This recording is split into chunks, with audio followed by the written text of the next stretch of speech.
تو آج ہم بات کرنے والے ہیں اردو زبان کی اہمیت پر، لیکن یہ صرف ایک زبان کی کہانی نہیں ہے، یہ تو دراصل ایک پوری تہذیب کی داستان ہے جو اس میں بسی ہوئی ہے۔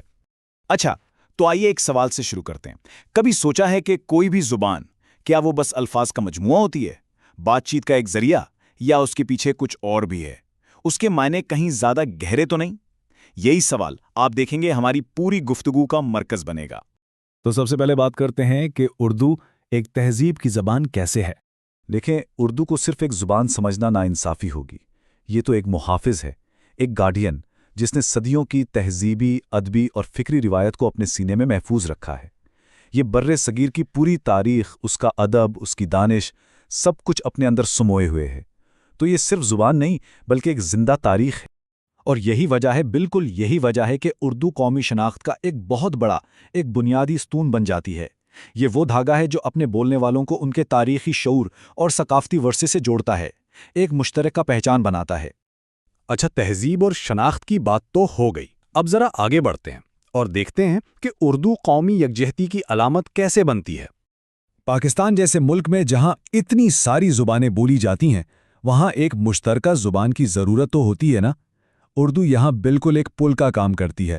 یہ وہ رابطے کی زبان ہے جو مختلف لسانی برادریوں کو ایک دوسرے کے قریب لاتی ہے اور قومی اتحاد کو فروغ دیتی ہے۔ یہ سب کو ایک لڑی میں پروتی ہے۔ اور یہ کوئی خیالی بات نہیں ہے، یہ اتحاد ہمیں روزمرہ زندگی میں نظر آتا ہے۔ سوچیں ذرا، تعلیمی ادارے ہوں، سرکاری دفاتر ہوں، عدالتی نظام ہو یا پھر میڈیا، ان سب جگہوں پر اردو ہی وہ مشترکہ زبان ہے جو سب کو سمجھ آتی ہے، جو بات چیت کو ممکن بناتی ہے اور سب کو ایک دوسرے سے جوڑے رکھتی ہے۔ چلیں اب اردو کے سب سے خوبصورت پہلو کی طرف آتے ہیں، اس کا ادب۔ اور بھائی، ادب کے معاملے میں تو اردو کا کوئی جواب ہی نہیں۔ اور یہ کوئی بڑا چڑھا کر کہی گئی بات نہیں ہے۔ حقیقت یہ ہے کہ اردو کا شمار دنیا کی زرخیز ترین ادبی زبانوں میں ہوتا ہے۔ اس کا ادبی خزانہ اتنا وسیع اور گہرا ہے کہ اسے عالمی سطح پر ایک بڑی ادبی زبان مانا جاتا ہے۔ اس کا ادبی منظرنامہ دیکھیں تو کیا کچھ نہیں ہے اس میں۔ شاعری ہے، افسانہ ہے، ناول، ڈرامہ، تنقید، ہر صنف میں ایسے شاہکار تخلیق ہوئے ہیں کہ بس ان تخلیقات نے نہ صرف بر صغیر بلکہ عالمی ادب پر بھی گہرے اثرات چھوڑے ہیں۔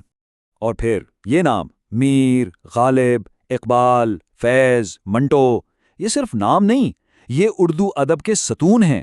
غالب کی فلسفیانہ گہرائی، اقبال کا انقلابی پیغام، منٹو کی بے باک حقیقت پسندی اور فیض کی رومانوی مزاحمت، ان سب نے مل کر اردو کو وہ مقام دیا ہے جو آج اس کا ہے۔ ان کا کام آج بھی اتنا ہی تازہ ہے اور آنے والی نسلوں کو بھی راستہ دکھاتا رہے گا۔ اچھا، یہ تو ہوئی ماضی اور حال کی بات، لیکن مستقبل کا کیا؟ کیا اردو آج کے جدید دور کے تقاضوں پر پورا اتر رہی ہے؟ یہ ایک اہم سوال ہے۔ تو دیکھیں، ایک طرف چیلنج یہ ہے کہ ڈیجیٹل دنیا میں انگریزی کا بہت غلبہ ہے، ہر طرف انگریزی نظر آتی ہے، لیکن دوسری طرف یہ ایک بہت بڑا موقع بھی ہے۔ موقع اس بات کا کہ ہم اردو کو جدید دور کے تقاضوں سے ہم آہنگ کریں، اسے پیچھے نہ چھوڑ دیں، بلکہ اسے اپنے ساتھ لے کر چلیں۔ تو پھر راستہ کیا ہے؟ راستہ صاف ہے، ہمیں ٹیکنالوجی میں اردو کے استعمال کو بڑھانا ہوگا، سوشل میڈیا پر اسے زیادہ سے زیادہ استعمال کرنا ہوگا، سائنسی اور تحقیقی میدان میں اردو میں کام کو فروغ دینا ہوگا۔ یہی وہ طریقے ہیں جن سے اردو نہ صرف زندہ رہے گی بلکہ آج کے دور میں بھی اتنی ہی متعلقہ اور متحرک رہے گی۔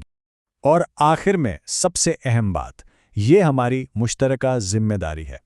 دیکھیں، اردو کی ترویج اور اس کا تحفظ یہ کسی ایک حکومت یا ادارے کا کام نہیں ہے، یہ ہم سب کی، یعنی اس کے تمام بولنے والوں کی مشترکہ ذمہ داری ہے۔ جب ہم خود اس زبان کو اپنائیں گے، اس سے محبت کریں گے، تبھی یہ آگے بڑھے گی۔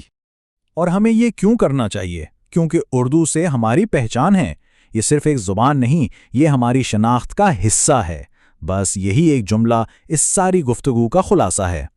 تو جاتے جاتے ایک سوال سب کے لیے چھوڑے جا رہا ہوں کہ ہم اپنی روزمرہ زندگی میں اپنے دائرے میں اردو کو کیسے فروغ دے سکتے ہیں؟ اس خوبصورت زبان کو آگے بڑھانے کے لیے کیا کیا جا سکتا ہے؟ اس پر سوچئے گا ضرور۔